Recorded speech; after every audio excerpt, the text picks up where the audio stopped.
सभी लोग कैसे हैं। अभी मैंने आपको क्वालिफिकेशन के बारे में हल्का सा छोटा सा एक डेमो दिया था, ठीक है, इससे पहले वाली वीडियो में, ठीक है। अब हम पढ़ेंगे क्वालिफिकेशन, पूरे अच्छे से पढ़ेंगे। देखिए क्वालिफिकेशन जनरल फॉर्म जो होती है क्वालिफिकेशन की x की पावर 2 + bx + c होती है, ठीक है, जिसमें a b c सब जो हमारे क्या होता है रियल नंबर को ब्राउन करते हैं, जहाँ पर a 0 नहीं होना चाहिए। क्यों नहीं होना चाहिए a 0, ठीक है। अगर a हमारा 0 हो गया इस इक्वेशन में, अगर मेरा a 0 हो जाता है, ठीक है, तो देखिए जरा ध्यान से, अगर मेरा a 0 हो गया, ये 0 हो गया, 0 इंटू कुछ करेंगे 0 0 + bx + c हो जाएगा। तो हमारी इक्वेशन बन गई bx + c = 0, x की पावर 1। तो ये क्वाड्रिक तो ही नहीं, क्योंकि क्वाड्रिक के लिए क्या इंपॉर्टेंट है, हाईएस्ट डिग्री 2 होनी चाहिए, तो वो क्वाड्रिकेशन कहलाती है। अब यहाँ तो 1 आ गई, तो इसलिए क्वाड्रिक तो रही नहीं, लीनियर हो गई, तो इसलिए कह रहे हैं कि a 0 नहीं होना चाहिए। अगर 0 हो जाएगा तो वो लीनियर फॉर्म में कन्वर्ट हो जाएगी। आई होप आपको समझ में आया होगा मैंने क्या समझाने की कोशिश करी आप सभी को, ठीक है। चलिए अब कुछ एग्जांपल्स मैंने क्वाड्रिकेशन के लिए रखे हैं। जैसे देखो ये x की पावर 2 है, या x की पावर 1 है, तो हाईएस्ट पावर 1 है कि 2 है? हाईएस्ट मान क्या होती है, जो सबसे ज्यादा हो, तो सबसे ज्यादा यहाँ पे 2 है, तो क्वाड्रिकेशन है, तो यस ये है, ठीक है। ये क्वाड्रिकेशन है, इसमें x की पावर 2 है या x की पावर 1 है, तो हाईएस्ट डिग्री क्या है यहाँ पे 2 हमें दिख रही है हाईएस्ट। 1 बड़ा है कि 2 बड़ा है, तो 2 बड़ा है, ठीक है। तो ये 2 डिग्री की इक्वेशन हो गई, तो ये क्वाड्रिकेशन है, ठीक है। थर्ड वन, अब जब ये सॉल्व करेंगे, पहले इसको सॉल्व कर लेते हैं। तो x इधर जाएगा, इसको हम करेंगे तो x² + 3/x = x², ठीक है। x अब इधर जाएगा, है ना, ये x अब इधर भी तो जाएगा, तो क्यूब में बन जाएगा, तो x² + 3 = क्या बन जाएगा, x³ बन गया। अब देखो 2 हाईएस्ट है कि 3 हाईएस्ट है, तो हाईएस्ट तो यहाँ पे 3 हो गई, और जब वो 3 हो जाती है तो 3 में कौन सी क्वाड्रिक तो रहती नहीं, क्यूबिक बन जाती है, तो ये क्वाड्रिकेशन नहीं है। ये कौन सी इक्वेशन है, क्यूबिक इक्वेशन, क्योंकि हाईएस्ट डिग्री यहाँ पे क्या 3 है, तो ये क्वाड्रिक नहीं है, हम क्वाड्रिक की बात कर रहे हैं। नेक्स्ट इसका एलसीएम लेते हैं, x² जब एलसीएम लेंगे तो x की पावर 4 बन जाएगा, ये प्लस का 1 रहेगा, अपॉन x² रहेगा बराबर 2 रहेगा। अब ये कट जाएगा, x की पावर 4 + 1 = 2x², ठीक है, ये रहेगा। अब देखो अब यहाँ पे 4 हाईएस्ट पावर है, यहाँ 2 है, तो 2 हाईएस्ट है कि 4 हाईएस्ट है, 4 हाईएस्ट है, तो इसलिए अब हमने बात करी क्वाड्रिक की, क्वाड्रिक के हाईएस्ट पावर हमें क्या चाहिए होती है, 2 चाहिए होती है, बट यहाँ पे क्या है 4 है, 4 है ना, तो फिर ये क्वाड्रिक नहीं हुई। ये कौन सी कहलाएगी, बाई क्वाड्रेटिक, ठीक है, 4 पावर की। नेक्स्ट ये वाला √x आ गया,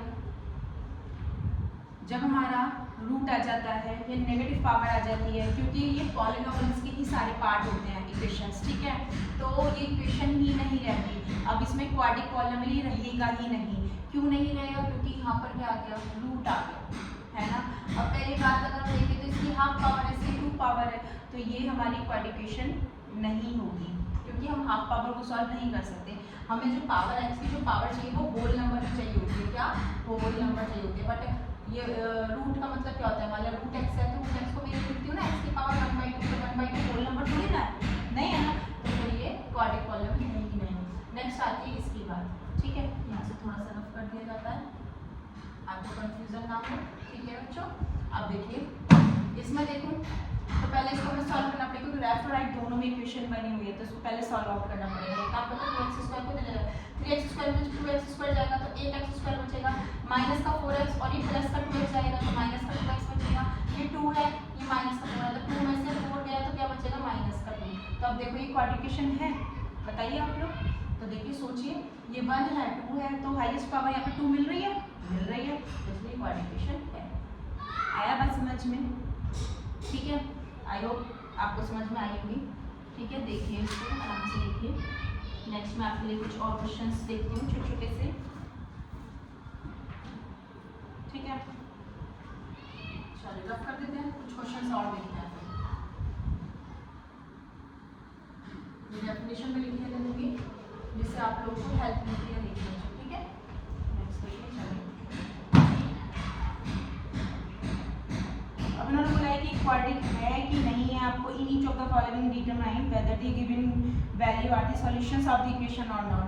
जैसे आप कुछ क्वेश्चंस आपके इस टाइप से आ जाते हैं, जैसे आपको ना वो कुछ भी दे देगा, 3x² दे दिया, -2x दे दिया, -1 = 0, x की वैल्यू उसने आपको 1 पुट करने के लिए बोला है। फिर उसने बोला है कि आप ये बताओ, चेक करके बताओ, क्या 1 इसका सॉल्यूशन है, क्या 1 इसका रूट है, क्या 1 इसका जीरोस है, तो तो आपको ये बताना है। तो कोई भी जो x की या y की किसी भी वेरिएबल्स की जो वैल्यूज होती हैं उनके 2-3 नेम होते हैं। इनको हम क्या बोल सकते हैं, फैक्टर भी बोल सकते हैं, इनको हम जीरोस भी बोल सकते हैं, इनको हम रूट्स भी बोल सकते हैं। तो 3-4 नेम होते हैं, आपको वो किसी भी नेम से बोल सकता है कि क्या ये इसका फैक्टर है, क्या ये इसका जीरोस है, क्या इसका ये रूट है, तो आपको बताना है। तो हम क्या करेंगे, x की प्लेस पे 1 पुट करके देखेंगे। अगर ये वैल्यू हमें 0 दे देता है तो इसका मतलब ये इसका फैक्टर है, ये इसका रूट है, ये इसकी वैल्यू है। ठीक है, रखिए। तो 3 1 का स्क्वायर माइनस 2 इंटू 1 माइनस 1, तो 3 माइनस 2 माइनस 8, तो 3 माइनस 2 माइनस 2 3, 3 माइनस 3 0। तो ये इसका मतलब x जो 1 दिया हुआ था वो इसका क्या है, हमारा रूट है, इसका फैक्टर है। आइए कुछ क्वेश्चन समझ में। सिमिलरली एक क्वेश्चन और मैं आपके लिए लेती हूँ। ओके, देखिए और अच्छा सा क्वेश्चन देखते हैं।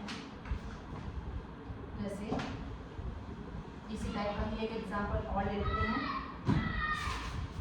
6x की पावर 2 माइनस एक्स माइनस 2। ठीक है, ये आपको x की वैल्यू दी हुई है -1/2। x की वैल्यू आपको -1/2 उसको बोला है कि चेक करो क्या ये इसका जीरोस है, क्या इसका ये रूट है, फैक्टर है। तो चलिए 6 -1/2 का होल स्क्वायर माइनस -1/2 माइनस का 2। ठीक है, 6 ये कितना जाएगा 1/4, ये माइनस माइनस प्लस 1/2 माइनस का 2, तो ये जाएगा 6/4 प्लस 1/2। ठीक है, माइनस का 2, 1 नीचे मान लेंगे तो पूरे में एलसीएम 4 आ जाएगा। ये 6 बचा, ये 2 2 जा 4 बन गया, ये 4 2 जा 8 बन गया विद माइनस साइन, क्योंकि यहाँ माइनस साइन है। तो 6 8 माइनस 8/4, तो 8 में 0/4 और 0/4 क्या आएगा 0, तो इसका मतलब 1/2 तो इसका फैक्टर, माइनस का 1/2 तो इसका रूट है। एक और बोला है 2/3, इसी इक्वेशन में पुट करने के लिए बोला है इसमें 2/3, तो 2/3 पुट करके देख लेते हैं क्या वो इसका फैक्टर है कि नहीं है। ठीक है, एक्टिव वैल्यू 2/3 करीब पुट 6 2/3 स्क्वायर माइनस 2/3 माइनस 2 कितना करेंगे 4/9 हो जाएगा, 2/3 माइनस का 2 और 3 3 जा 9, 3 2 जा 6, 2 4 जा 8/3 माइनस 2/3 माइनस का 2, इसके नीचे 1 मानेंगे, 3 एलसीएम जाएगा 8 माइनस 2 माइनस का 3 2 जा 6। अब 8 में से 2 गया 6, 6 माइनस 6/3, तो देखो 0/3 और 0/3 मतलब 0, दैट मीन्स 2/3 भी क्या हो गया, इसका रूट हो गया, इसका फैक्टर हो गया। आई होप आप सभी बच्चों को समझ में आया होगा। अगर आपको मेरी चैनल या मेरी वीडियोस आप सभी को समझ में आ रही है तो प्लीज़ मेरे चैनल को लाइक एंड सब्सक्राइब ज़रूर करिएगा मेरे। ठीक है, और मेरी वीडियोस को अपने फ्रेंड्स में शेयर भी करिए जिससे और